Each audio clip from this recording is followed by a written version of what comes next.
He ridiculed her military honors at her own wedding, until her husband's 6 words left the room breathless. The blow came without warning. My father's palm connected with my cheek so violently that the small gold earring ripped from my ear and clattered somewhere across the polished dance floor. One second there was music, laughter, clinking glasses. The next, nothing. 50 people inhaled at once and forgot to breathe out. The ringing in my ears felt like it lasted forever. Then I felt it, a presence beside me, calm, unmovable. My husband's hand closed around my father's wrist, not in rage, not with aggression, but with the quiet authority of a man who has navigated genuine danger and knows exactly how quickly things can shatter.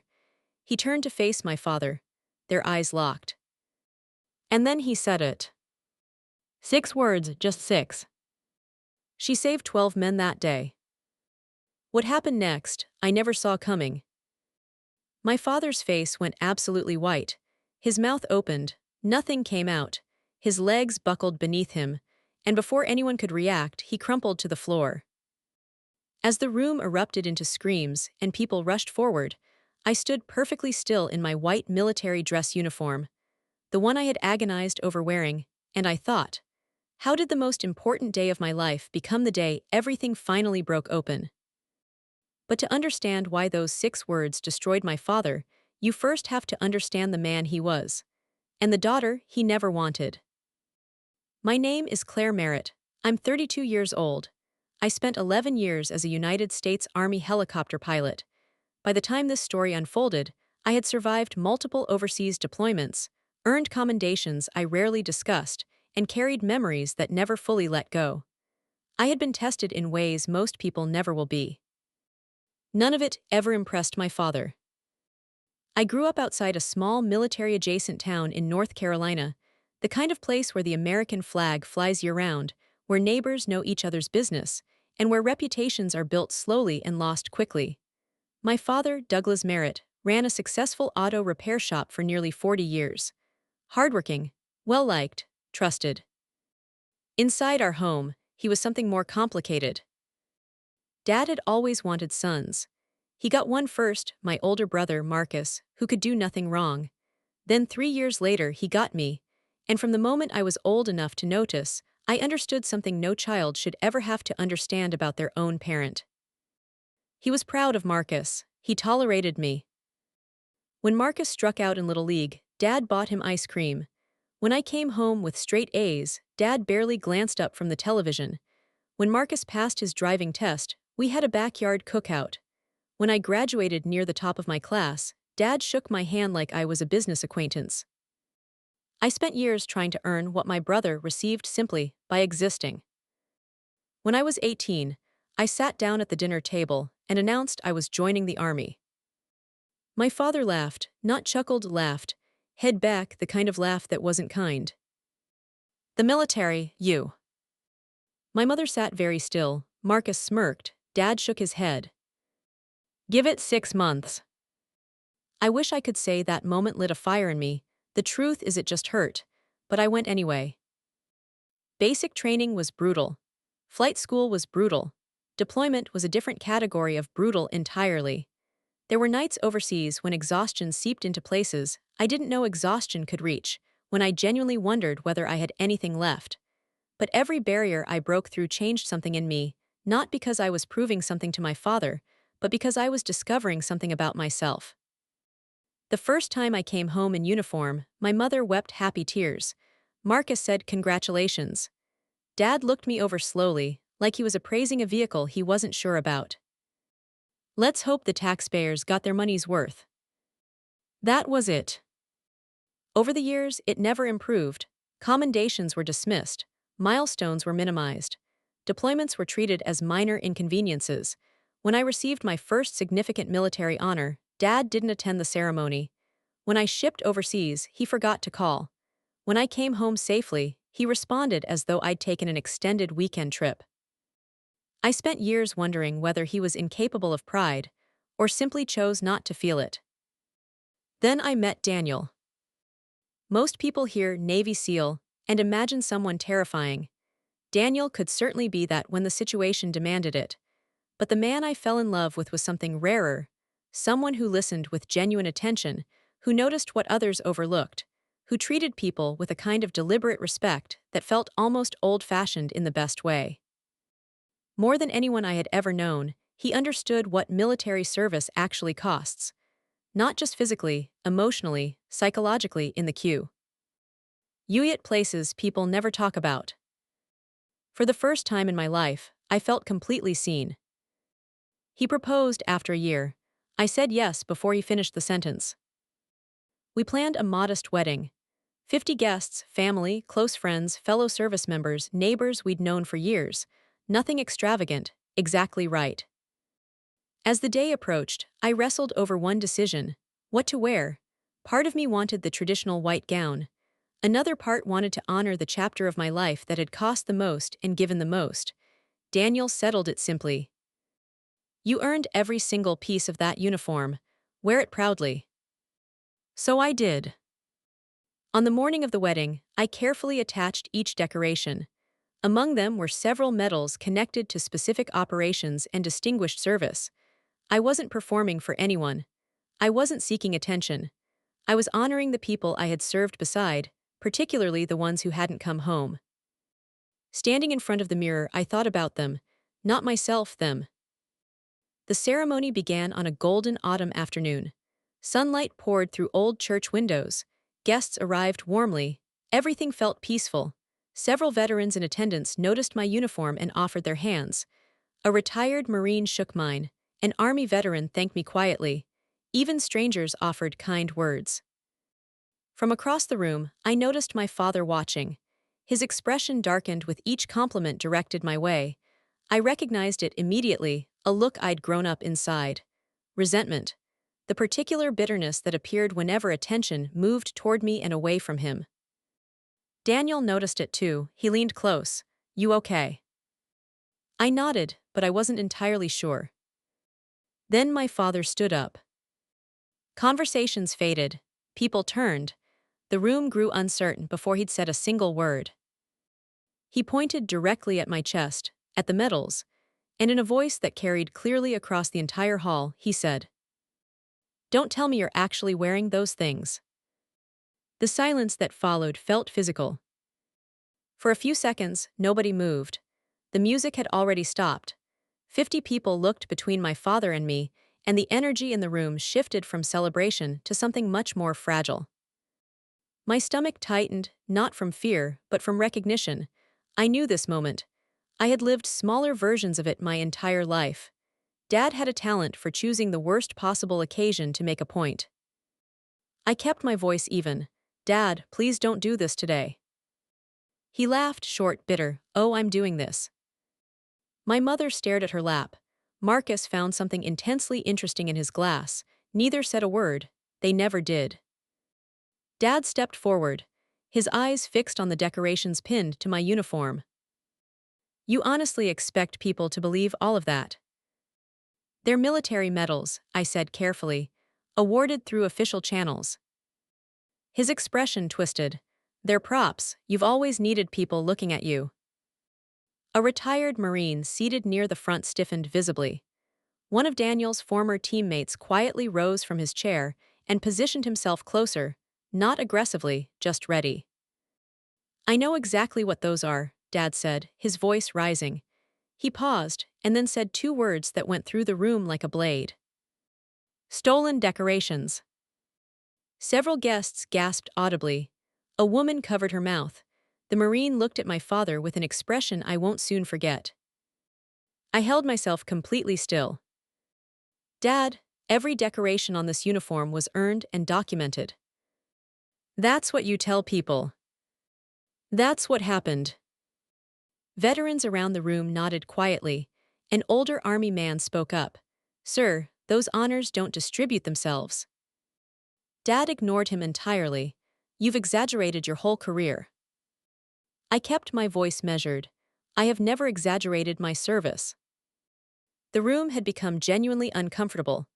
People shifting weight, averting eyes, caught between wanting to intervene and not knowing how. Let's talk about this later, I said, making one final attempt. No, his voice filled the hall. Take them off. Everything stopped. Excuse me. The medals, take them off. I stared at him. The request was so staggering that for a moment I thought I'd misheard. You cannot be serious. Completely serious. I looked around the room at the faces of people who had served, who understood what those decorations represented, what they had cost. And I thought about a young crew chief who never made it home, a combat medic who died protecting others, friends whose names were carved into stone walls. Those medals didn't belong only to me. I straightened my posture. No. Dad's eyes narrowed. No. No. The word landed like a door closing. For one suspended moment, nothing moved. Then his face went red, and something in him broke loose. I saw it coming a half-second before it happened, the same flash of anger I'd watched my entire childhood, the kind that I'd always been looking for an exit. His hand came up. The crack echoed across the hall. My head snapped sideways. Pain bloomed across my cheek. I stumbled. Something tiny skipped across the floor. My earring. The room erupted, gasps, a shout, a chair scraping violently. I stood for a moment, completely stunned, not from the pain, from the reality of what had just happened at my own wedding. My eyes began to water, not from injury, from the particular grief of a daughter who had spent 32 years hoping for better. I turned back toward him slowly. He looked shocked at himself, but his hand was already rising again. It never arrived. A hand closed around his wrist, steady, absolute. Daniel. He wasn't yelling. He wasn't threatening. His face held no anger, only the controlled composure of someone trained to be the calmest person in any crisis. He looked my father directly in the eyes. And then he said it. 6 words. She saved 12 men that day. Nothing more. The transformation in my father's face was instantaneous and total. Every trace of fury vanished. His skin drained of color. His eyes went wide, not with anger, not with embarrassment, but with something I had never seen there before. Fear. No, something deeper than fear. Recognition. His knees weakened visibly. His mouth worked without producing sound. Then he swayed once, twice, and collapsed onto the floor. Screams, people rushing forward, someone calling for an ambulance, my mother out of her chair, Marcus across the room, Daniel releasing Dad's wrist immediately and dropping to one knee beside him. And I stood in the middle of it all, in my white military uniform, thinking about 6 words and wondering what my father knew that I didn't. The ambulance arrived in minutes that felt like hours. By the time paramedics loaded my father onto a stretcher, the reception had ceased to exist as anything resembling a celebration. Guests stood in quiet clusters. Some looked shaken. The veterans looked grim, not toward me, but toward what they had witnessed. I sat in a folding chair near the wall while someone pressed an ice pack to my face. The sting was fading. The ache underneath wasn't. Daniel knelt beside me. His hand covered mine. For a long while, neither of us spoke. I watched the ambulance disappear down the street. Mom had climbed in beside Dad. Marcus followed in his truck. The parking lot slowly emptied. The flowers remained. The wedding cake remained. The decorations remained. The wedding was over, 43 minutes after it started. 44, Daniel said when I mentioned it. I laughed despite myself, a helpless, exhausted laugh. Then I looked at him. What did you mean? He knew immediately what I was asking. She saved 12 men that day. He exhaled slowly, then he sat beside me. I suppose it's time. Time for what? He glanced around to confirm no one was within earshot. About 18 months ago, I requested access to some records. I frowned. What records? Yours. Mine's why. He looked at me quietly. Because I was falling in love with you, and I wanted to understand who you were. I didn't know what to say to that. Most of your file was exactly what I expected, he continued. Service record, evaluations, commendations, all of it consistent, all of it impressive. He paused. Then I found one operation that had been recently declassified. My chest tightened. I already knew which one. Eastern Afghanistan, he said softly. An ambush. American soldiers pinned down, outnumbered, running out of options. I stared at the empty dance floor. The memory came anyway, the mountains, the radio traffic going frantic, the smoke rising, the desperate requests for extraction, and the decision I had made that nearly ended everything. 12 soldiers, Daniel said. The official after-action report credits your crew with a pivotal role in getting them out alive. I shook my head. We weren't alone, the whole crew deserves. They received recognition, so did you. He looked at me carefully. Your father knew about that mission, Claire. I turned sharply. What? He knew. I never told him. He didn't need you to. Before I could press further, the church doors opened. An older man stepped inside, tall, white-haired military bearing instantly readable to anyone who had served. A retired officer. He scanned the room, found me, and walked over with measured purpose. I stood, Colonel Hargrove. He shook my hand warmly, nodded to Daniel, and sat with us. There's something you need to know, he said. His voice carried no drama, which somehow made it more serious.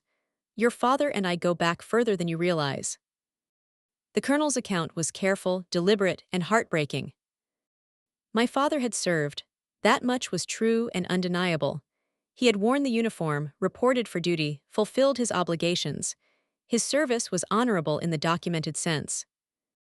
But the stories, the combat missions, the firefights, the dramatic rescues described at countless family dinners and neighborhood barbecues, those had never appeared in any record. Because they had never happened. Colonel Hargrove placed a worn military file on the table. Douglas spent 30 years hoping no one would ever see this, he said quietly. I opened it slowly.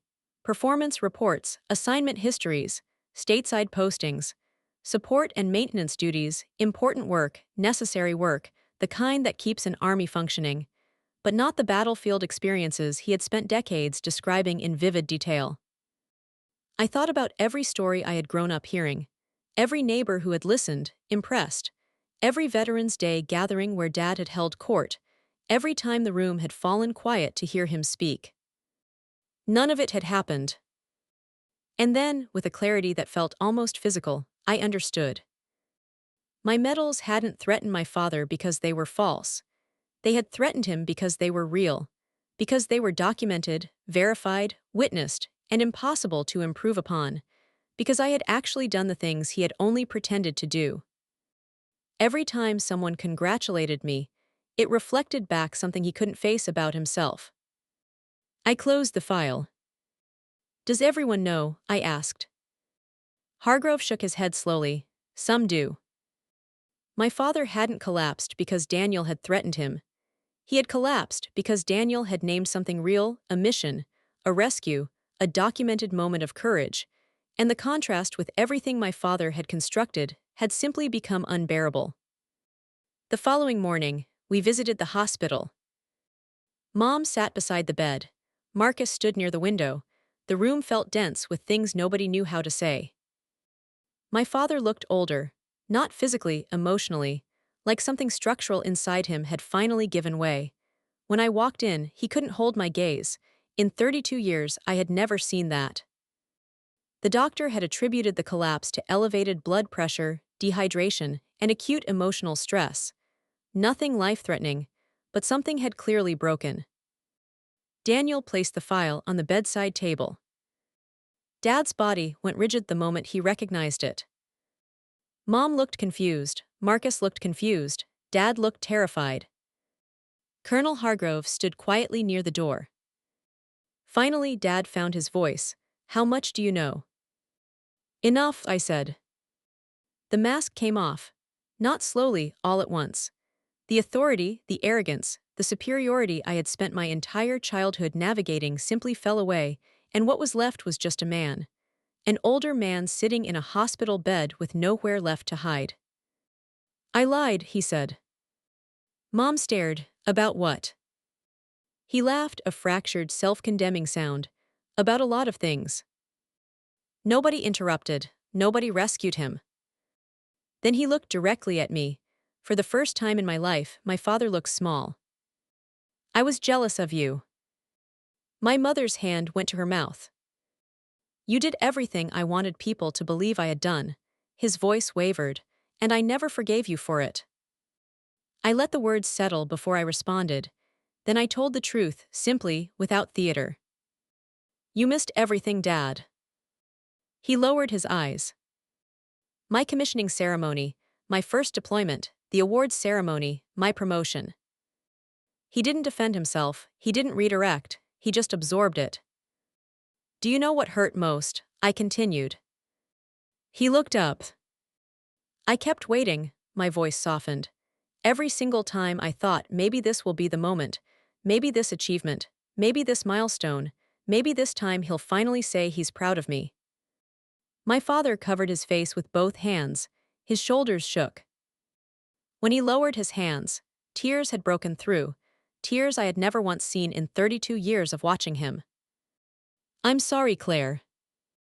No qualifications, no deflection, just those 3 words carrying every year of everything they represented. And then, unexpectedly, he added something else. My father did the same thing to me. I went still. Spent my whole childhood being told I wasn't good enough. Nothing impressed him, nothing mattered. He stared out the window. I hated him for it, a long pause. And then I became him.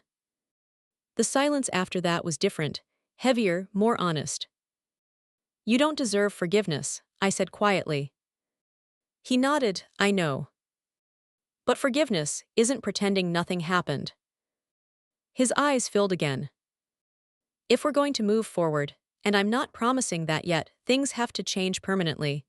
No more lies, no more dismissing my service, no more making me compete for something you should have given me freely. He nodded at each condition. I understand. Then so softly I almost missed it. Do you think it's too late? The question carried the weight of a lifetime. I thought for a long moment before answering. No, but it will take work. Something.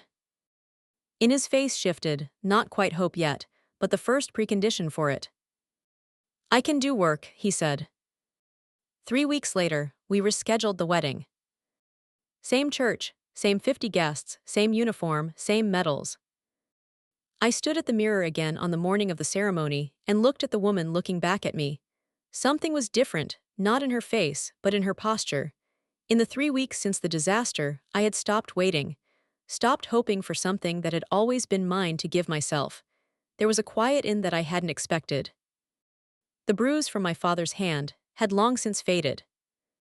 Daniel appeared in the doorway, impossibly calm in his suit. Ready? Are you? I've survived deployments, he paused. Somehow this is more stressful. I laughed, a real one. At 11:55, the pastor found me. Your father would like a few minutes before we begin. At noon, the sanctuary went quiet. My father walked to the front of the church alone. No dramatic entrance, just a man walking towards something difficult he had chosen not to avoid. He stood at the microphone. 50 people watched him, uncertain. I owe every person in this room an apology. The room shifted immediately. 3 weeks ago, I embarrassed myself, I embarrassed my family. His voice was steady, undecorated, and I hurt my daughter. He looked at me directly. Claire spent most of her life trying to earn my approval. He paused. I should have been giving it freely. He looked down briefly. I spent years telling stories that weren't true, building an image out of things that never happened. He looked back up. My daughter never had to do that. Then he reached beside the podium and lifted a wooden display case no one had seen before. Inside were photographs, military and family pictures, newspaper clippings, copies of commendations, deployment photographs. A record of my entire life, curated with care. For 32 years, I looked at the wrong things. His voice cracked only slightly. I should have been proud of her all along. He turned toward the veterans in the room. My daughter wears those decorations today, not because she seeks recognition, but because she answered when her country called. One of those medals was awarded after she helped bring 12 American soldiers home. He swallowed. I used to resent those medals. He touched the display case gently. Now I know what they represent. A pause. Sacrifice. A longer pause. Courage. He looked at me. Service. The applause began softly, then built, not wild but deep, genuine, earned. Around the room, people were rising from their seats. Veterans, neighbors, family, friends, my mother, my brother who couldn't seem to help himself, every single person standing. Not for me. For honesty, for the courage it takes to face yourself, for the possibility, stubbornly persistent, almost irrational, that people can change. Dad stepped away from the microphone. He walked toward me through the quiet church. He stopped in front of me. For a moment, neither of us spoke. Then he opened his arms. I hadn't let my father hold me in years, maybe longer. But in that moment, with the weight of every missed ceremony and every dismissive word between us, I stepped forward anyway. He held on like a man who understood he didn't deserve to. When we finally stepped back, he leaned close. I love you, Claire. Simple words, the most ordinary words in the world. The most extraordinary I had ever heard. Love you too, Dad. The wedding, when it finally began, was everything a wedding should be. No confrontations, no silences loaded with old wounds. Just two people making a promise in front of the people they loved. Daniel and I exchanged vows. The pastor smiled. Guests laughed and wept in the comfortable way people do when joy has been honestly earned. When they finally announced us as husband and wife, the church rang with celebration. Years have passed since that afternoon. My father isn't a changed man in the fairy tale sense. He is a man actively choosing, day by day, to be better than what he was. Some days that's harder than others. Neither of us is under any illusion about how much time was lost. But the display case sits on his living room shelf. Not as a performance, there's no one left to perform for. Just a father, finally proud of his daughter, quietly watching the record of a life well lived. Sometimes when I visit, I catch him glancing at it. He always smiles. There's a version of this story where the ending is about victory, where the shame of exposure is its own justice, where the wronged daughter walks away vindicated, and the cruel father gets exactly what he deserves. That story is smaller than what actually happened. What actually happened is that truth arrived, not as a weapon, but as a mirror.